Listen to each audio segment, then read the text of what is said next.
대반전이 일어났습니다. 지금까지 수도 없이 한국의 뒤통수를 쳤던 바이든. 그런데 이번에는 한국이 미국의 뒤통수를 제대로 치는 이 대반전이 일어났습니다.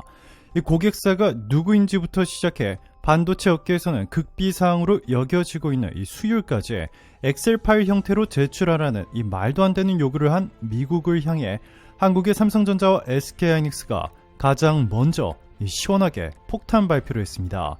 어제 주주총회 자리에서 박정호 SK하이닉스 대표이사는 미국 반도체법에 따른 투자 보조금을 신청하지 않을 수 있다는 이 파격적인 발표를 했습니다. 그는 이날 경기 이천 SK하이닉스 본사에서 열린 정기 주주총회 후 미국 반도체 보조금 신청 계획을 묻는 기자들의 질의에 많이 고민해보겠다라고 답했습니다. 지금까지는 당연히 보조금 때문에 미국에 공장을 짓는 것이라 여겨졌지만 SK하이닉스의 대표의 이 대답에 미국 정부는 너무나도 큰 충격을 받고 있습니다. 이 바이든의 계산은 이것입니다.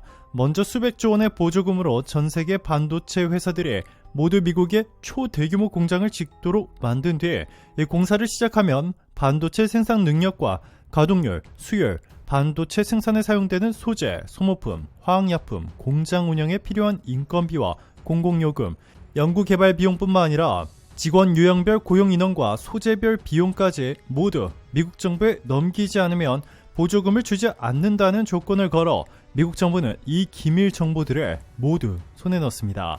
그러면 이 기밀 정보들을 몰래 자국 반도체 기업들에 넘겨주어 반도체 패권을 손에 넣겠다는 것입니다. 실제로 바이든은 연일 자신이 얼마나 대단한 일을 했는지, 미국인들의 세금을 거의 쓰지 않은 채 삼성과 TSMC 등 글로벌 반도체 회사로부터 얼마나 많은 투자를 받았는지, 또한 이들의 기밀 정보까지 빼내 미국이 세계 최강의 반도체 국가로 거듭날 수 있도록 만들었는지에 대해 자랑스럽게 말하고 있습니다. 자, 그런데 놀랍게도 한국이 바이든의 계획을 산산조각 내버렸습니다. 이 박정호 SK하이닉스 대표는 엑셀도 요구하고 신청서가 너무 힘들다라며 미국 정부의 반도체 보조금 자체를 신청하지 않을 가능성에 대해 언급했습니다. 보조금을 신청하지 않으면 당연히 미국 정부가 요구하는 모든 자료들을 하나도 넘기지 않아도 됩니다. 여기에 더해 중국에 투자하지 말라는 미국의 요구도 무시해도 상관없죠. 이뿐만이 아닙니다. 미국에 대한 투자를 획기적으로 줄여버릴 수도 있는데요. 박 부회장은 설비 투자 지출은 전년도 19조 원 정도에서 올해는 50% 이상 절감된 투자를 계획한다라며 운영 비용도 모든 비용을 원점에서 재검토하고 있다라고 전했습니다. 삼성전자도 바이든의 뒤통수를 제대로 가격했습니다. 미국에 가장 많은 투자를 하여 당연히 100% 보조금을 신청할 것이라 여겨졌던 삼성전자는 이 보조금을 신청할지 여부를 결정하지 않았다라는 파격적인 발표를 했습니다. 즉 바이든의 극비 정보를 모두 내놓으라는 말도 안 되는 요구를 할 시에 미국 정부의 보조금을 신청하지 않을 수도 있다는 것이죠. 그렇게 되면 미국에 투자하는 규모는 당연히 대폭 줄어들 가능성이 높습니다. 결국 친민주당으로 알려진 세계적인 경제 전문 매체인 미국 블룸버그 통신조차 바이든 행정부의 반도체 정책이 잘못됐다는 비판을 내놓았습니다.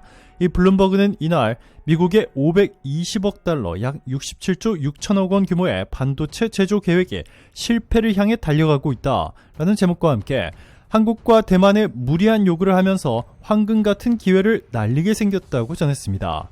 블룸버그는 지금쯤 되면 반도체 지원법이 의도한 대로 작동하지 않고 있다는 것이 명확하다면서 바이든 행정부의 반도체 제조 육성 정책과 관련한 접근 방식에 문제가 있다고 지적했습니다. 블룸버그는 단순히 보조금을 주는 것만으로는 충분치 않다. 미국에서 반도체를 생산하는 건 여전히 아시아에 비해 생산 시간이 25% 더 길고 비용도 50% 더 든다면서 미국 기반의 제조업체들이 아주 약간이라도 경쟁력이 있으려면 상당한 정책 변화가 필요하다라고 평가했습니다. 블룸버그는 바이든 행정부의 반도체 정책 접근 방식에 잘못된 이유로 당국의 불필요한 요식행위, 망가진 이민 시스템 등으로 인한 인력 부족, 정치의 개입 등 세 가지를 지적했습니다.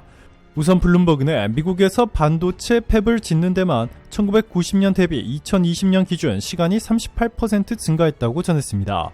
대기오염 방지법 영향으로 관련 허가를 받는 데만 18개월이 소요되고 국가환경정책법으로 인한 검토만 평균 4년 6개월가량의 시간이 걸린다고 했습니다. 이 과정에서 기업들은 많은 기관과 상의하고 이해관계를 조율해야 하는 등 어려움을 겪게 될 것이라고 했습니다. 또 다른 문제는 인력입니다. 블룸버그는 글로벌 컨설팅 업체인 맥킨지 보고서를 인용해 현재 미국에서 진행 중인 반도체 팹 프로젝트를 마무리 짓는 데만 필요한 숙련된 인력이 30만 명은 된다고 전했습니다. 하지만 미국 내에서는 관련 인력이 턱없이 부족해 한국의 삼성전자와 대만 TSMC 등의 인력을 확보하는 데 어려움을 겪고 있다고 덧붙였습니다. 마지막으로 반도체 산업과는 무관한 사회적 목표를 달성하는 것이 이번 정책에 포함되면서 가뜩이나 미국에서 생산할 경우 비용이 많이 드는데 더 많은 자금을 쏟게끔 만들고 있다고 비판했습니다. 이렇게 극단적인 상황으로 몰리자 바이든의 태도가 180도 바뀌었습니다.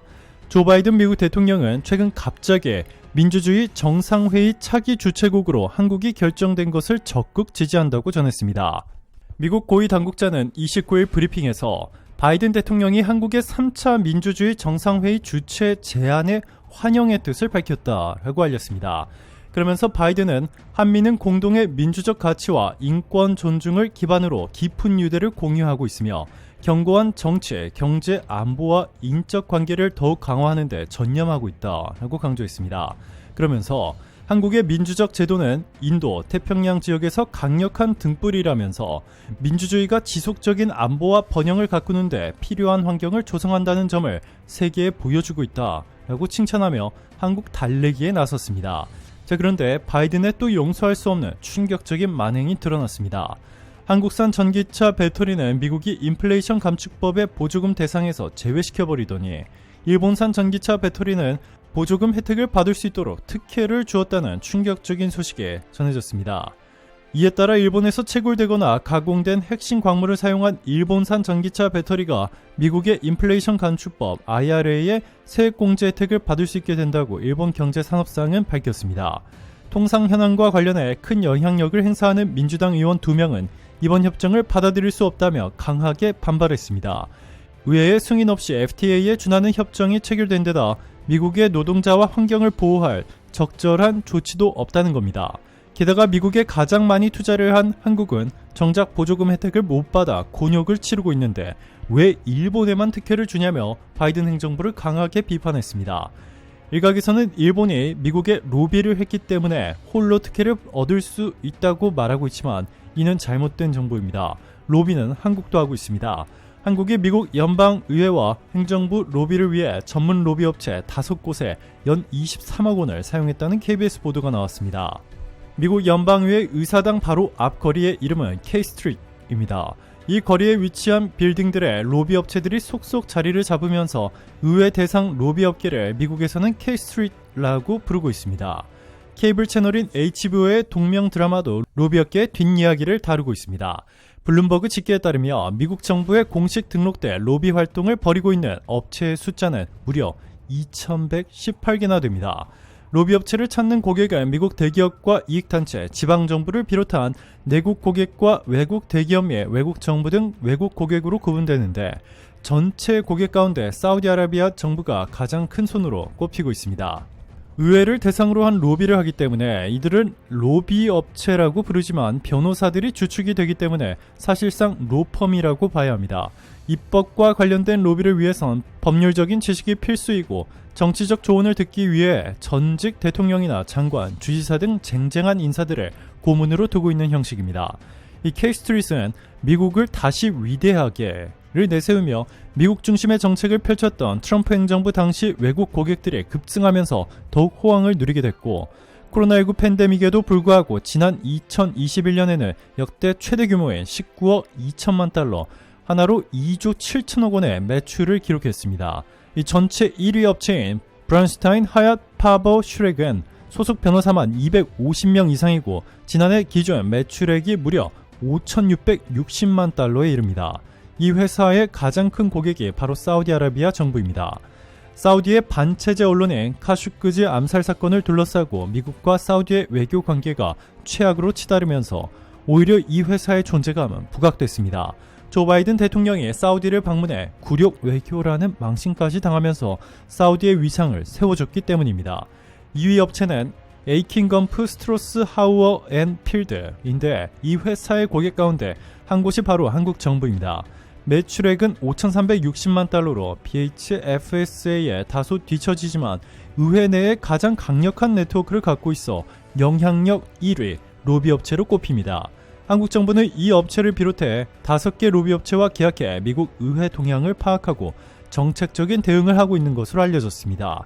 한국은 이 막강한 로비 업체까지 고용했지만 바이든은 투자를 가장 많이 한 한국에는 뒤통수를 치면서 일본에만 특혜를 준 것인데 이 도무지 상식적으로 이해를 할 수 없습니다. 한국이 너무 무섭게 클까봐 시기 질투를 한다고밖에 볼 수 없습니다. 오늘도 감사합니다. 최고로 멋진 하루 보내시길 바랄게요.